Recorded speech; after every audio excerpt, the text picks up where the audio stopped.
Lectio Epistolae Beati Pauli Apostoli ad Galatas. Patres scriptum est, quoniam abam duos filios apudi, unum de ancilla et unum Dei viventa. Sed qui de ancilla seculum carem datus est, qui autem delibera per commissionem, quae sunt per legoriam dicta. Eccedim sunt duo testamenta.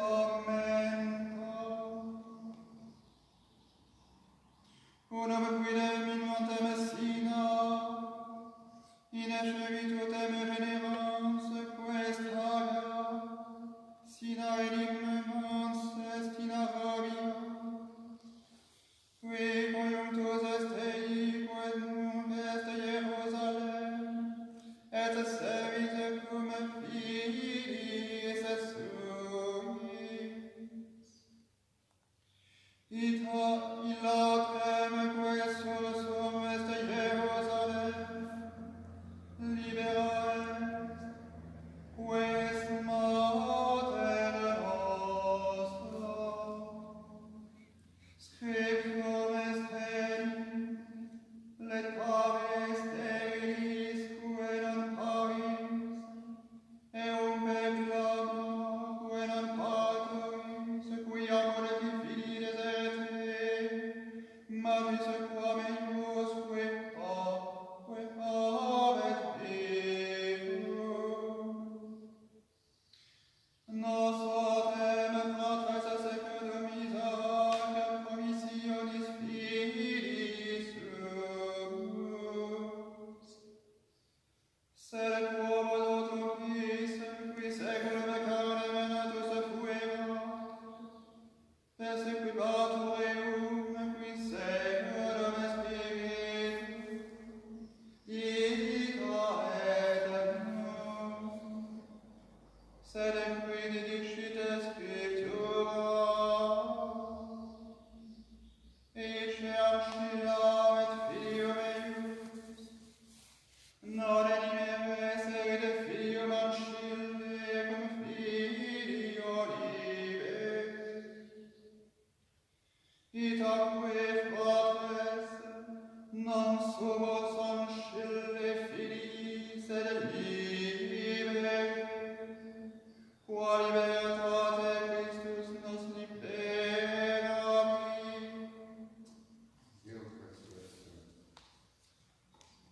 Lecture de l'épître de saint Paul apôtre aux Galates. Frères, il est écrit qu'Abraham eut deux fils, l'un de l'esclave, l'autre de la femme libre. Or, celui de l'esclave naquit selon la chair, mais celui de la femme libre en vertu de la promesse. Ces faits ont un sens allégorique. Ce sont les deux alliances. La première, celle du mont Sinaï qui enfante pour l'esclavage, c'est Agar, car le mont Sinaï se trouve en Arabie. Elle correspond à la Jérusalem actuelle, qui est esclave avec ses enfants. Mais la Jérusalem d'en haut est libre, c'est elle notre mère. Car il est écrit: réjouis-toi stérile, toi qui n'enfantes pas, éclate en cris de joie, toi qui ne connais pas les douleurs, car plus nombreux sont les enfants de l'abandonné que les enfants de l'épouse. Quant à nous, frères, nous sommes comme Isaac, enfants de la promesse. Mais de même que l'enfant né selon la chair persécutait alors l'enfant né selon l'esprit, ainsi en est-il maintenant encore. Or, que dit l'Écriture? Chasse l'esclave et son fils, car le fils de l'esclave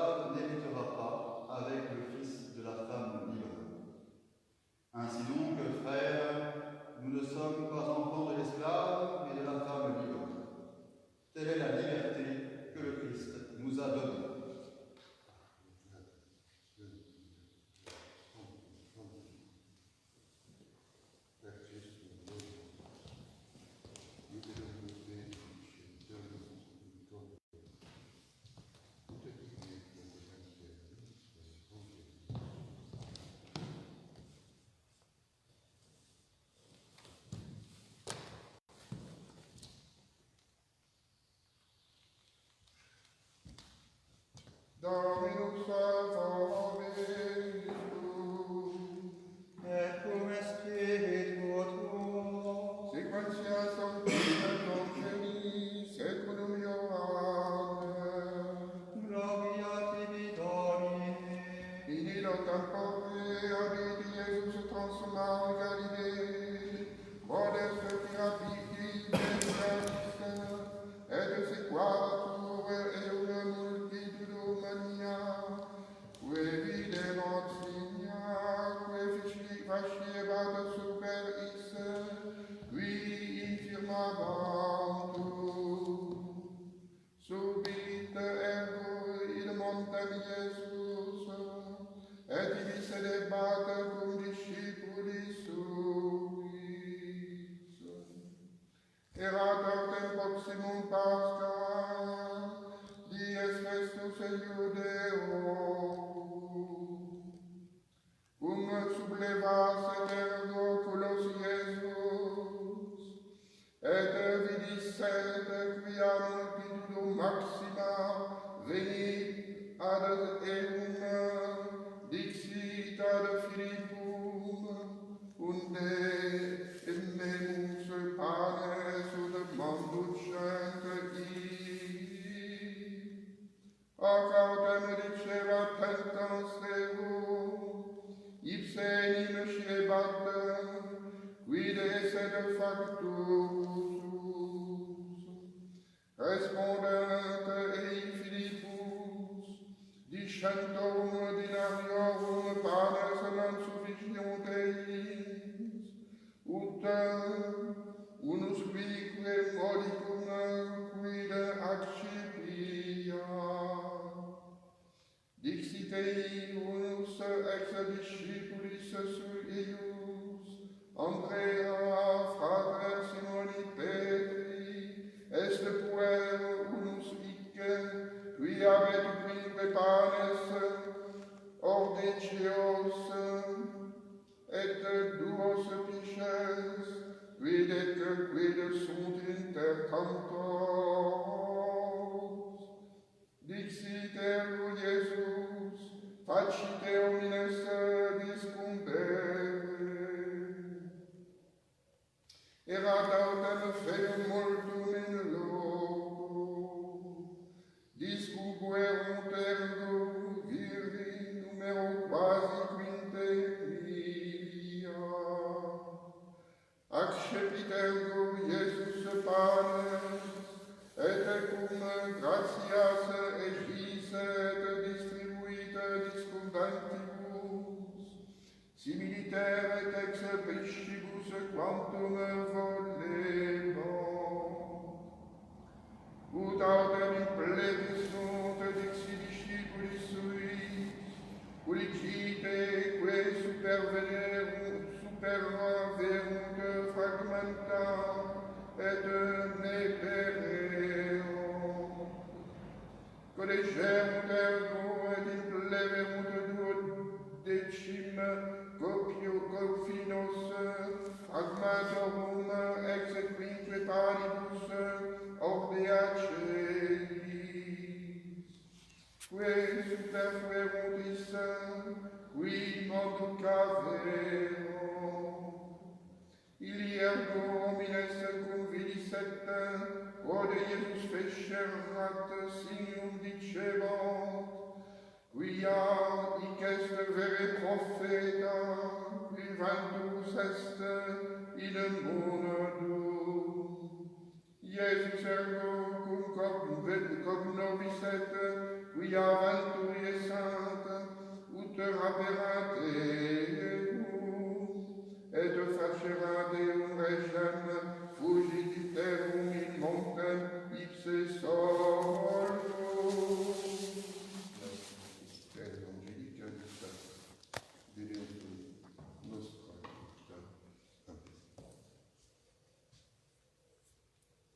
En ce temps-là, Jésus s'en alla de l'autre côté de la mer de Galilée, qui est la mer de Tibériade.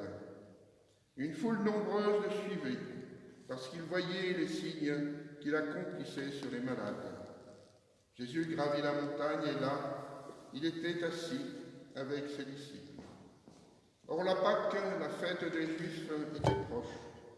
Levant alors les yeux et voyant qu'une foule nombreuse venait à lui, Jésus dit à Philippe, « Où allons-nous acheter des pains pour qu'ils aient à manger ?»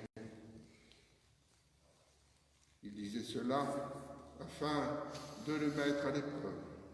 Pour lui, il savait ce qu'il allait faire. Philippe lui répondit, 200 deniers de pain ne suffiraient pas pour que chacun en reçoive un petit morceau. Un de ses disciples, André, le frère de Simon-Pierre, lui dit, il y a bien ici un jeune garçon qui a 5 pains d'orge et 2 poissons, mais qu'est-ce que cela pour tant de monde? Jésus dit, faites-les asseoir. Il y avait beaucoup d'herbe dans cet endroit. Les hommes s'assirent au nombre d'environ 5000. Alors Jésus prit les pains, et après avoir rendu grâce, il les distribua à ceux qui étaient assis, et de même du poisson, autant qu'ils voulaient. Quand ils furent rassasiés, autant qu'ils le voulaient, il dit à ses disciples, « Ramassez les morceaux qui restent, afin que rien ne se perde. » Alors ils les ramassèrent, et ils remplirent 12 paniers, avec les morceaux qui restaient des 5 pains d'orge, une fois qu'ils en eurent mangé. Alors, voyant le signe que Jésus venait d'accomplir, les gens disaient, « C'est vraiment lui le prophète, celui qui doit venir dans le monde. » Alors Jésus, comprenant qu'ils allaient venir l'enlever pour le faire roi, se retira de nouveau dans la montagne tout seul.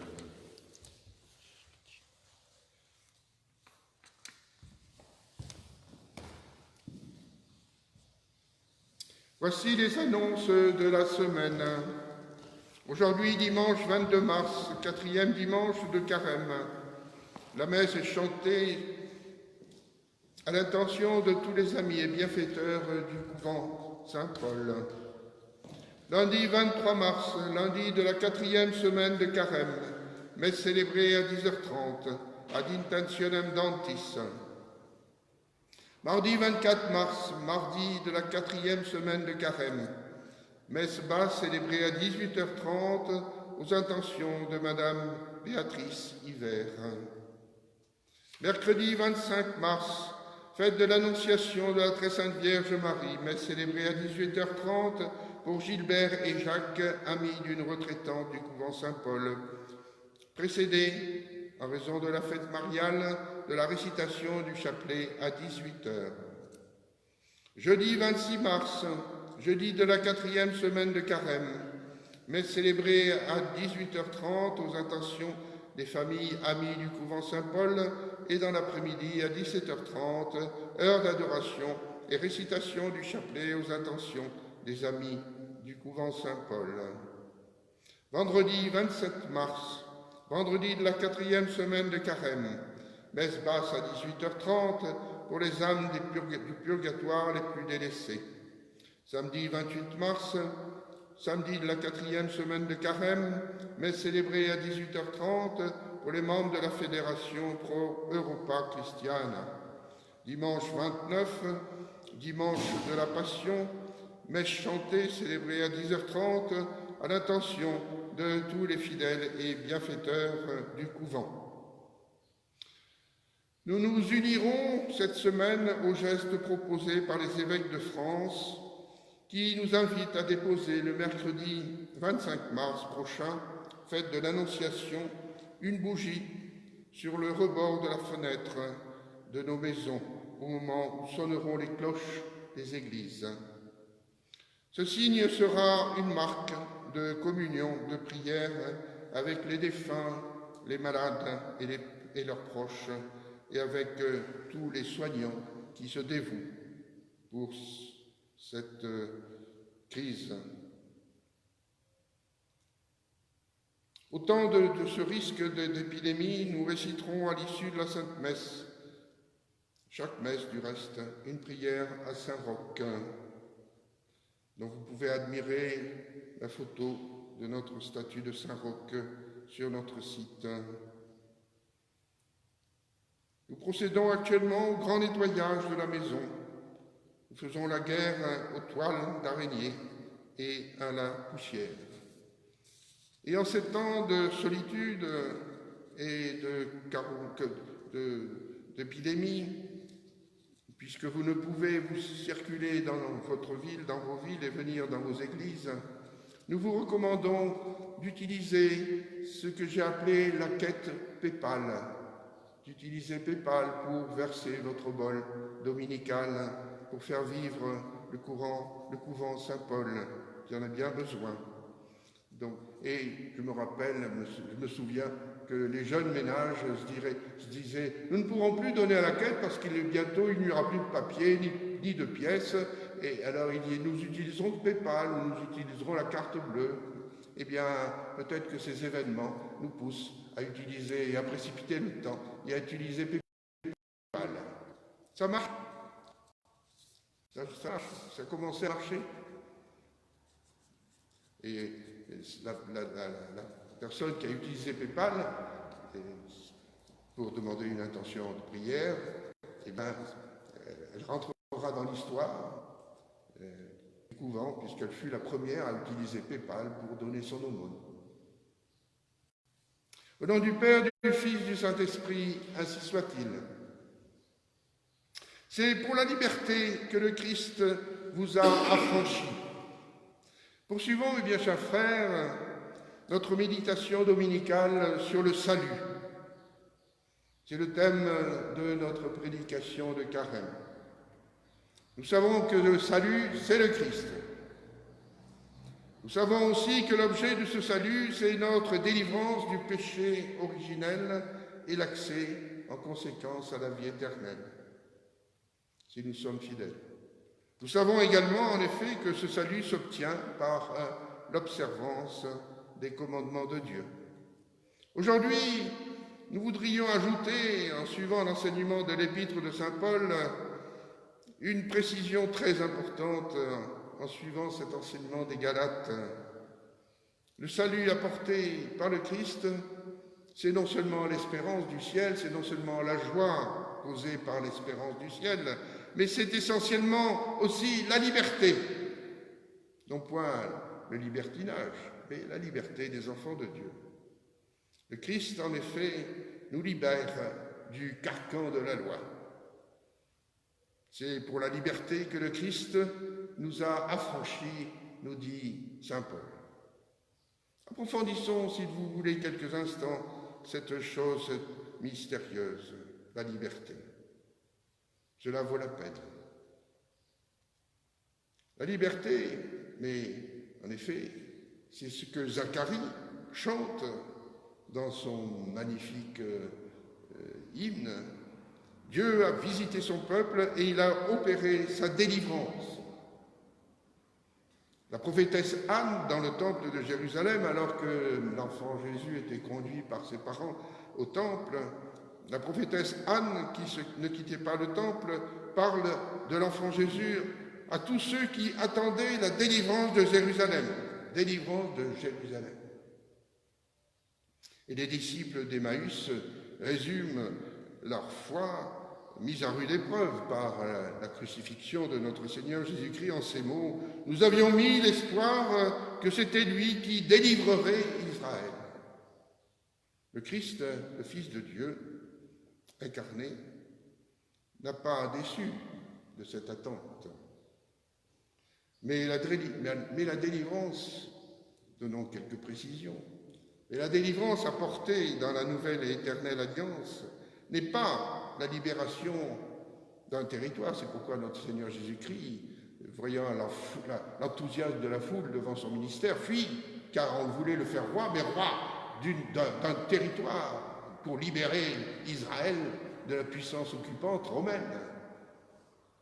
Non, la délivrance apportée dans la nouvelle et éternelle alliance n'est pas la libération d'un territoire, ni l'affranchissement d'une domination politique, fût-elle romaine, mais bien, au contraire, la souveraineté exclusive de Dieu sur chaque âme, et par conséquent, l'affranchissement du péché et de la tyrannie de Satan. Voilà. Voilà ce que nous connaissons si nous restons fidèles à l'enseignement du Christ. Avec le Sauveur Jésus-Christ, il s'agit de la liberté spirituelle et intérieure. Mais nous allons encore préciser. La conversion du pécheur fait du pécheur un être libre de l'esclavage, un enfant de Dieu.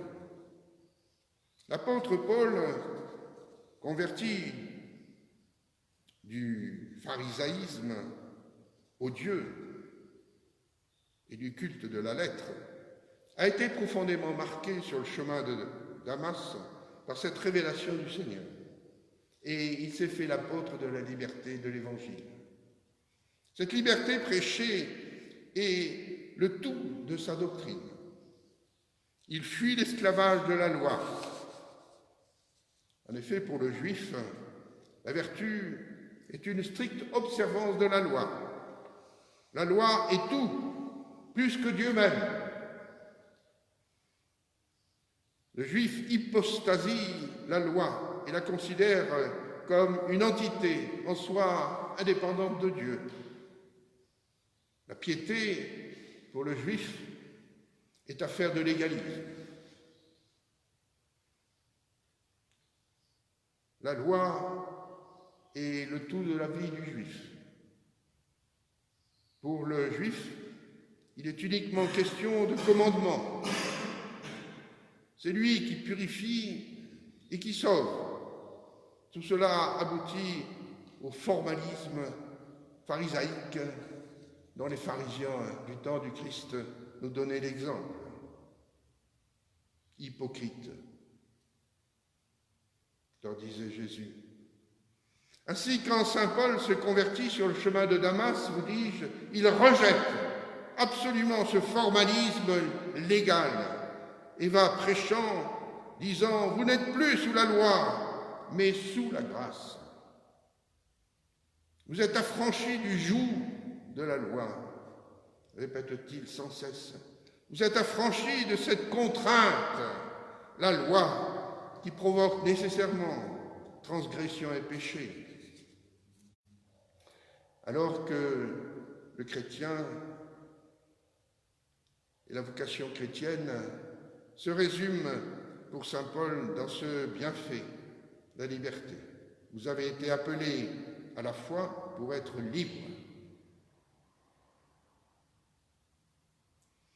La vie chrétienne, souvenons-nous, est à l'opposé du moralisme juif. Le chrétien n'a pas à observer une loi qui lui serait imposée du dehors, non.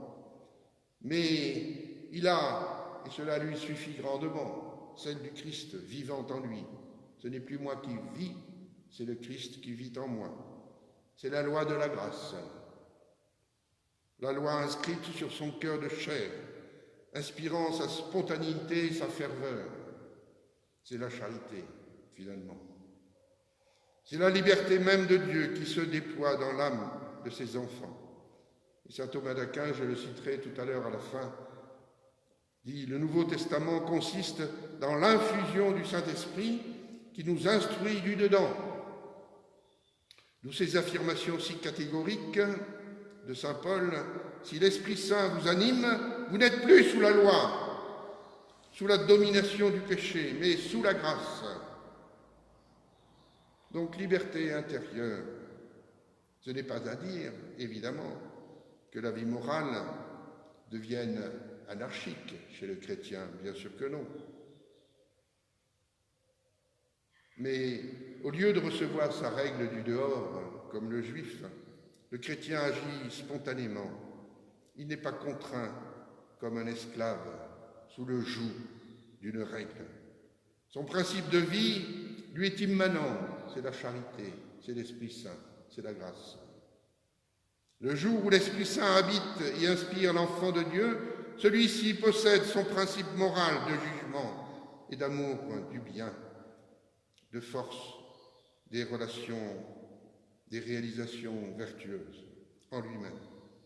Son dynamisme intérieur lui permet de connaître et de faire la volonté divine, unique règle à laquelle ils doivent s'assujettir et qu'il établit à coup sûr dans la vérité de la vie. C'est ainsi que nous comprenons l'attitude de Notre-Dame au pied de la croix. C'est par totale liberté qu'elle accepte le don de son Fils et qu'elle s'unit à ce don de son Fils. Pourquoi? Parce qu'elle a au cœur la charité de son Dieu.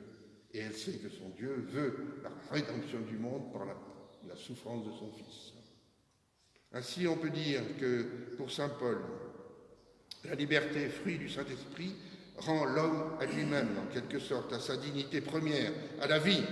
Un chrétien digne de ce nom n'envisagera jamais la loi autrement que comme une éducatrice de la liberté intérieure, spécifique des enfants de Dieu. Il faut dire et redire que les enfants de Dieu ne vivent plus sous une loi, dans une économie dont le principe est la loi. Là est l'innovation de la nouvelle alliance, la promotion à la liberté. L'homme qui a l'Esprit de Dieu se déclare libre, non par insoumission à la loi, non par insoumission à la loi de Dieu, c'est le libéralisme, mais par inclination spontanée et habituelle à faire soi-même tout ce qui ordonne la loi. C'est parce que nous sommes enfants de Dieu que nous sommes royalement libres. Ainsi, vous n'êtes plus esclaves, mais des fils, dit saint Paul. Or, l'enfant aime son père et cherche à lui plaire par amour, et non pas par crainte. Les esclaves craignent leur maître et leur obéissent, contraints.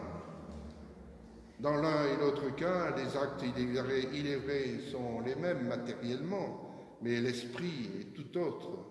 Et l'on est amené à cette ultime précision, la liberté qui caractérise la morale chrétienne et positivement la liberté d'aimer.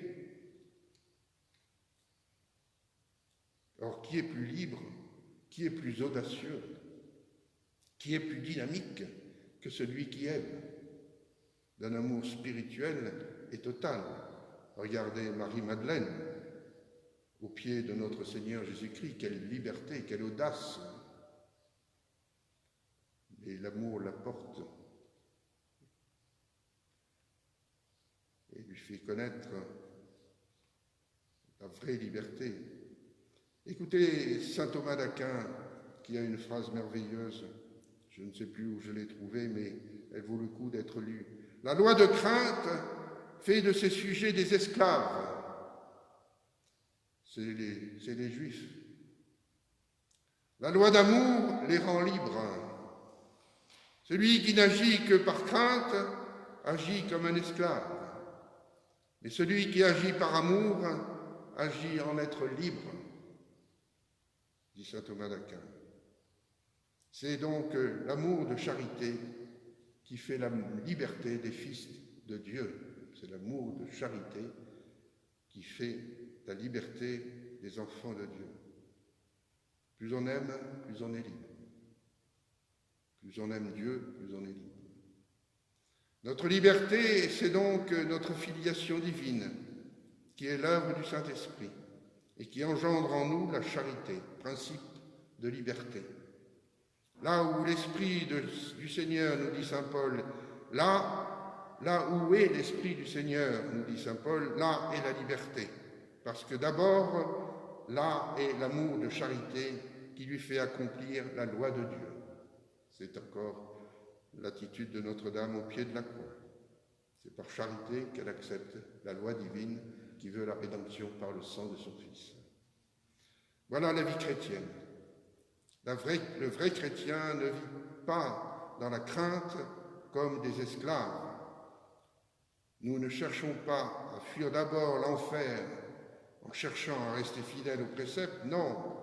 Nous cherchons d'abord à vivre dans la charité, et c'est cette charité qui nous fait éviter l'enfer.